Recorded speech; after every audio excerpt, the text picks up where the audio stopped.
The arrival of the uninvited guest on Jisoo's birthday revealed another wound Hyungwoo had buried in his heart for years. The moment she stepped into the house, the warmth disappeared. A heavy silence fell. She looked cold, her expression unreadable. Even Minho, who barely knew her, could feel it. The young lady didn't greet Hyungwoo. She didn't even glance at him. Instead, she turned to Jisoo with a polite, distant nod. "Happy birthday, Jisoo. I don't have much time, but I came since it's your special day." Her voice held no emotion. She handed him a beautifully wrapped gift, something expensive, elegant, but impersonal. "Thank you," Jisoo said softly, though his smile faded. There was discomfort in his eyes. Hyungwoo didn't move. He stood stiff, fists clenched, face blank. Minho noticed. Then, without saying a word, Hyungwoo turned and walked away. His footsteps echoed. The sound of his bedroom door closing, louder than necessary, hung in the air. Minho stayed frozen, confused. The young woman gave a mocking smile and murmured, "Such a loser," glancing toward where Hyungwoo had gone. She didn't even look at Minho. She turned back to Jisoo. "Let's meet again soon, Jisoo. Goodbye," then added flatly, "Mom and Dad were busy, but they wished you too." Jisoo just nodded, expressionless. She left as quickly as she had entered. The door shut behind her. At once, Jisoo and Minho rushed upstairs. Hyungwoo's door was locked. Minho knocked. "Hyungwoo." No answer. He knocked again, harder. Still nothing. Jisoo gently pulled him back. "Let him be alone for now," he said quietly. Minho hesitated, then nodded. They went back downstairs and sat at the dining table in silence. The joy was gone. The cake sat untouched. The food had gone cold. 15 minutes passed. Still, no sign of Hyungwoo. Finally, Minho stood up. He couldn't sit still any longer. "Who was that?" he asked, eyes still on the stairs. Jisoo looked at the hallway and sighed. "She's my sister, Hyunju." A pause. Hyungwoo's twin. Minho turned to him, shocked. "What? Then why did they act like strangers?" Jisoo's voice dropped. "They used to be inseparable, like two halves of the same soul. But something happened years ago. Since then, she never talks to him. Ever." He took a deep breath. "She comes like this every year. Says nothing to him. And he reacts the same way, like today." Minho's chest tightened.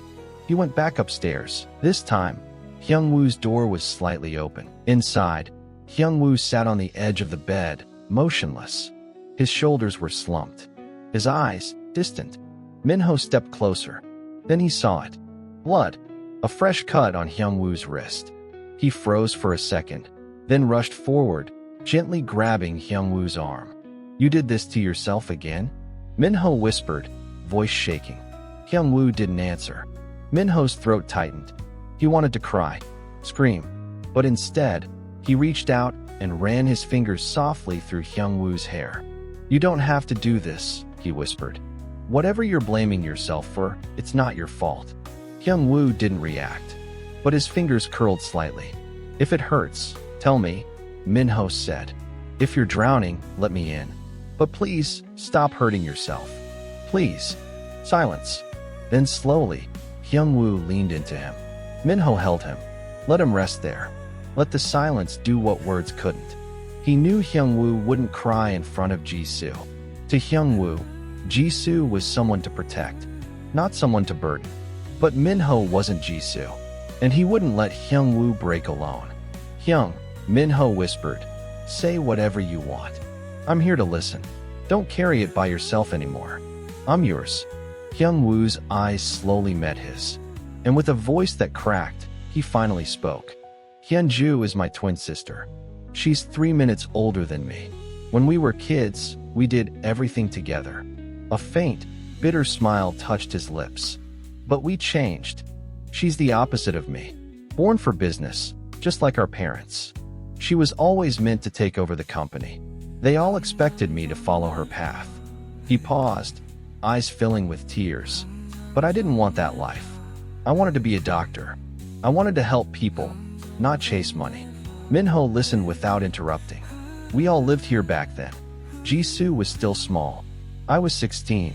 Our parents planned for Hyunju and me to study abroad, finance, management, the usual. I didn't want to go, but I was scared to say it.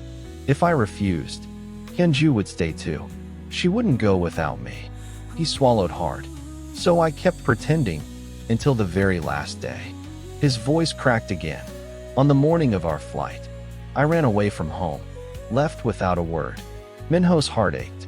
She had to leave alone, Hyungwoo whispered. After that, she never forgave me. She erased me from her life. My parents gave up on me too. They moved to Seoul, but Jisoo wanted to stay here. So it was just the two of us and a few servants. His voice trembled. Since then, we've never been a family. Just cold visits and formal words. Only Jisoo, he stayed. He's all I have. He looked at Minho, empty and broken. I ruined everything. No, Minho said softly. Hyungwoo blinked. You didn't ruin anything. You made a choice to live the life you wanted. That's not wrong. You were just a kid. You didn't betray anyone. Your sister chose her dream. Your parents chose theirs. So why should you be the only one blamed? But everything fell apart because of me. No, Minho whispered. It wasn't your fault. It was their choice to turn away. That was never your burden to carry. He reached for Hyungwoo's hand, gently covering it. You're not a villain for following your heart. Hyungwoo looked at him, like he wanted to believe it, but wasn't sure how. Then Minho pulled him into a quiet hug. Firm. Real. You're not alone anymore, he whispered. I'm here. Jisoo's here. We love you. You don't have to carry this alone. Hyungwoo's body trembled. Then, slowly, he let out a long breath. He rested his head on Minho's shoulder, tired, but lighter. Minutes passed. Then Minho gently cupped Hyungwoo's face. Let's go celebrate Jisoo's birthday properly, he said with a soft smile. Hyungwoo gave a small nod. They went downstairs together, hand in hand. Jisoo's face lit up when he saw them. Without a word, he stood up and smiled. They relit the candles. This time, Jisoo made a wish, with his brother on one side and Minho on the other. As laughter returned and the first slice of cake was cut, it became one of those rare, perfect nights. The kind that stays in your heart forever. That night, Minho stayed over. He spent quiet hours in Hyungwoo's arms, healing the pain left behind by his sister's silence. I'll find you.